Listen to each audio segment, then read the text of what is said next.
ହ୍ରାସ ପାଇବ ତାପମାତ୍ରା ଫଳରେ ରାଜ୍ୟରେ ବଢ଼ିବ ଶୀତ।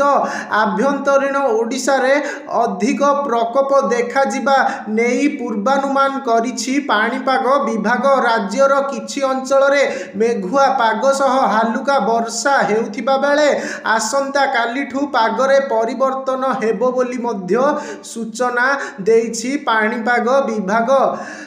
ଖସିବ ସର୍ବନିମ୍ନ ତାପମାତ୍ରା, ବଢ଼ିବ ଶୀତ। ତାପମାତ୍ରାରେ ହ୍ରାସ ପାଇବା ସହ ଆଗାମୀ 3 ଦିନରେ 2 ରୁ 4 ଡିଗ୍ରୀ ରାତିର ତାପମାତ୍ରା କମିବା ନେଇ ପାଣିପାଗ ବିଭାଗ ପୂର୍ବାନୁମାନ କରିଛି। ଏହା ସହ ଶୀତର ଅନୁଭୂତି ହେବ ବୋଲି କହିଛି ପାଣିପାଗ ବିଭାଗ।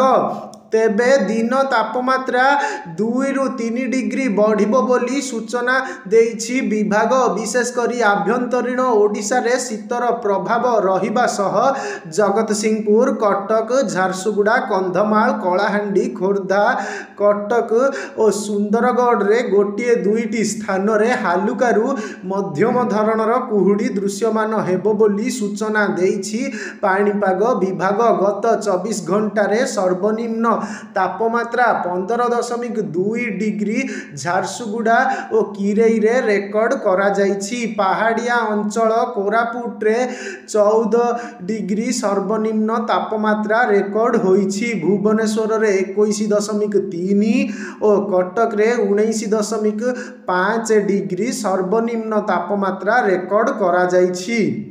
ସେହିପରି ଗତ 24 ଘଣ୍ଟାରେ ରାଜ୍ୟର କାଁ ଭାଁ ସ୍ଥାନରେ ହାଲୁକା ବର୍ଷା ହୋଇଥିବା ବେଳେ କଟକ ନରାଜରେ 15.6 ମିମି ବର୍ଷା ରେକର୍ଡ ହୋଇଥିବା ନେଇ ପାଣିପାଗ ବିଭାଗ ସୂଚନା ଦେଇଛି। ବାୟୁ ଚଳାଚଳ ସହ ଆର୍ଦ୍ରତା ମାତ୍ରାକୁ ନେଇ ରାଜ୍ୟର କିଛି ଅଞ୍ଚଳରେ ମେଘୁଆ ପାଗ ସହ ହାଲୁକା ବର୍ଷା ହେଉଥିବା ବେଳେ ଆସନ୍ତାକାଲିଠୁ ପାଗରେ ପରିବର୍ତ୍ତନ ସହ ଶୁଖିଲା ପାଗ ରହିବାର ସମ୍ଭାବନା ଥିବା ନେଇ ସୂଚନା ଦେଇଛି ପାଣିପାଗ ବିଭାଗ।